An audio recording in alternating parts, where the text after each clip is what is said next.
नमस्कार, आप देख रहे हैं हल्ला बोल टीवी। मैं हूं अली। मुख्यमंत्री नीतीश कुमार कैबिनेट मंत्री ललन सिंह के घर पहुंचे और वहां से निकलने के फौरन बाद विजय चौधरी जो कि मंत्री हैं उनके घर पहुंचे और जब वहां से निकले तो सीधा जदयू के वॉर रूम पहुंचे। क्या है पूरा मामला, इसको लेकर हमारे साथ मौजूद हैं हल्ला बोल टीवी के संपादक दीपक शर्मा। देखिए, मुख्यमंत्री नीतीश कुमार मुख्यमंत्री हैं जी और उन्हें हक है जहां उनका मन करे वहां जाए। जी आज वोटिंग हो रही है, अंतिम चरण की वोटिंग है, दूसरे चरण और अंतिम चरण की वोटिंग है और मुख्यमंत्री नीतीश कुमार आज पहुंचे केंद्रीय कैबिनेट मंत्री ललन सिंह के घर। जी ललन सिंह से मुलाकात की, बात की और उसके बाद मंत्री विजय चौधरी के आवास पर पहुंचे। जी मंत्री विजय चौधरी से मिले और उसके बाद जदयू के वॉर रूम पहुंच गए।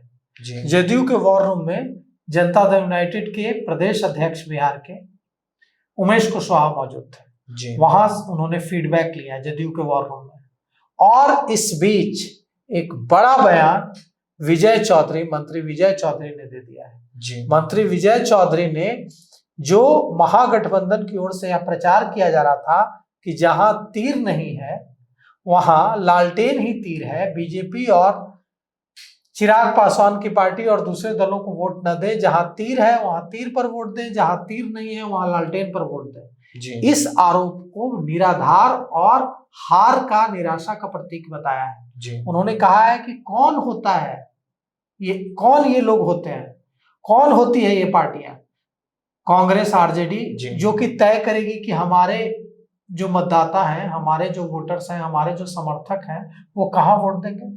एनडीए एकजुट है और उनका तीर ही, जहां तीर नहीं है वहां तीर, लालटेन ही तीर है। ये एकदम मनगढ़ंत और हार के डर से बौखलाहट में दिया गया बयान है। और उन्होंने कहा कि जनता इन सब भ्रम में न पड़े, एनडीए एकजुट है और एकजुट होकर वोट करें। विजय चौधरी ने कहा है कि मुख्यमंत्री नीतीश कुमार को राज्यपाल शपथ दिलाएंगे 25 से 30, फिर से नीतीश।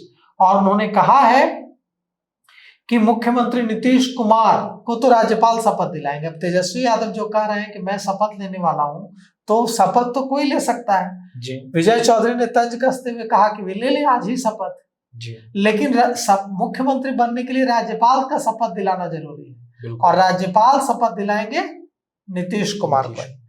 आज सेकेंड फेज की वोटिंग चल रही है और इस दौरान जदयू में हलचल बढ़ा दी है नीतीश कुमार ने, क्योंकि वो सुबह निकले और केंद्रीय मंत्री ललन सिंह के घर पहुंच गए और फिर बिहार सरकार में मंत्री विजय चौधरी से मिलने उनके घर पहुंच गए और इसके बाद जदयू ऑफिस के वॉर रूम पहुंचे और वहां पार्टी के जो बिहार के अध्यक्ष हैं उमेश कुशवाहा, ललन सिंह, मंत्री अशोक चौधरी समेत कई पार्टी के नेताओं से फीडबैक लिया और उमेश कुशवाहा से जानकारी ली, अशोक चौधरी से जानकारी ली, ललन सिंह से जानकारी ली, विजय चौधरी से जानकारी ली कि कैसी वोटिंग चल रही है, क्या है पूरे रुझान के बारे में जानकारी ली। और पूरे पटना में कई जगह पोस्टर लगाए गए हैं कि 25 से 30 फिर से नीतीश। और जैसा कि हमने कहा कि विजय चौधरी ने कह दिया है कि तेजस्वी यादव को जब मन करे वे शपथ ले लें, लेकिन बिहार के राज्यपाल नीतीश कुमार को ही मुख्यमंत्री पद की शपथ दिलाएंगे। और उन्होंने इस पर भी तीखा तंज कसा है कि कांग्रेस के नेता कह रहे हैं कि जहां तीर नहीं है वहां लालटेन ही तीर है।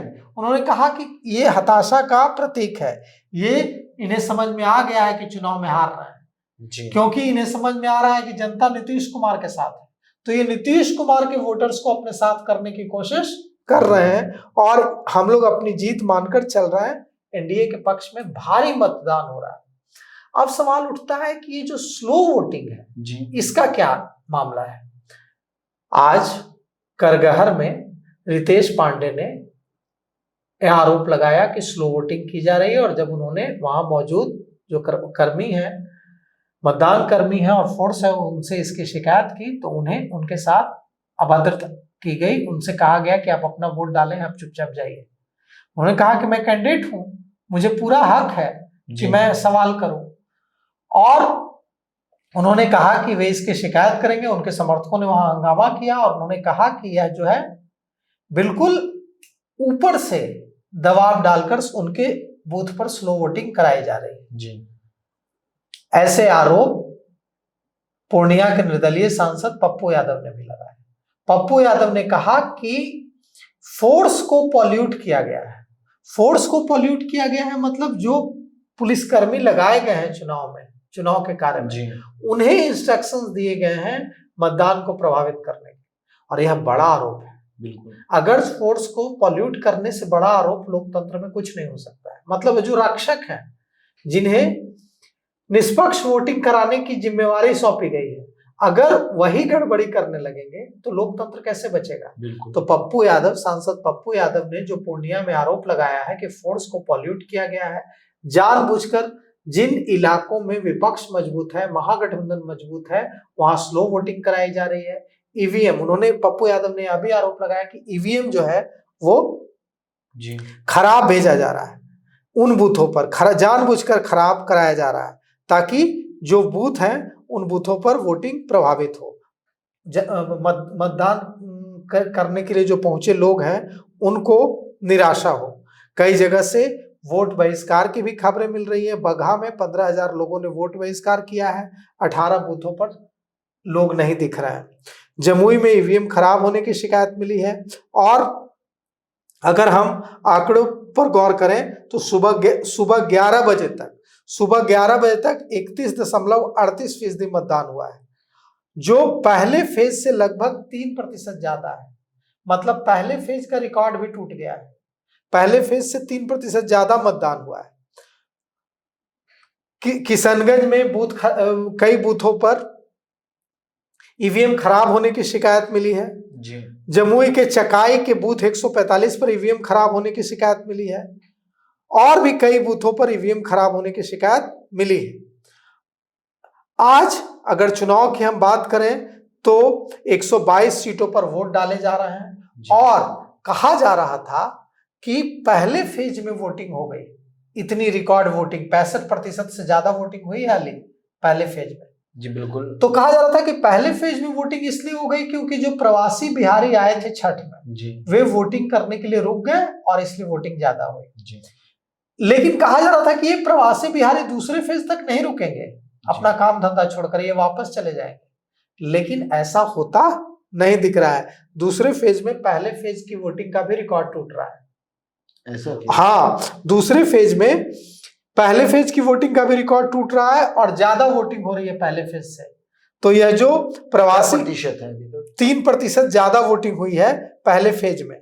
और यह जो देखिए, यह जो आशंका थी कि दूसरे फेज में इतनी रिकॉर्ड वोटिंग नहीं होगी, तो बिहार के मतदाताओं ने बिल्कुल साफ कर दिया है कि उनका उत्साह लोकतंत्र में कितना है, उनका भरोसा लोकतंत्र में कितना है। और दूसरे फेज की जो बढ़ी हुई वोटिंग है उससे यह दिख रहा है कि लोग कितना ज्यादा लोकतंत्र के महापर्व में बढ़ चढ़कर हिस्सा ले रहे हैं।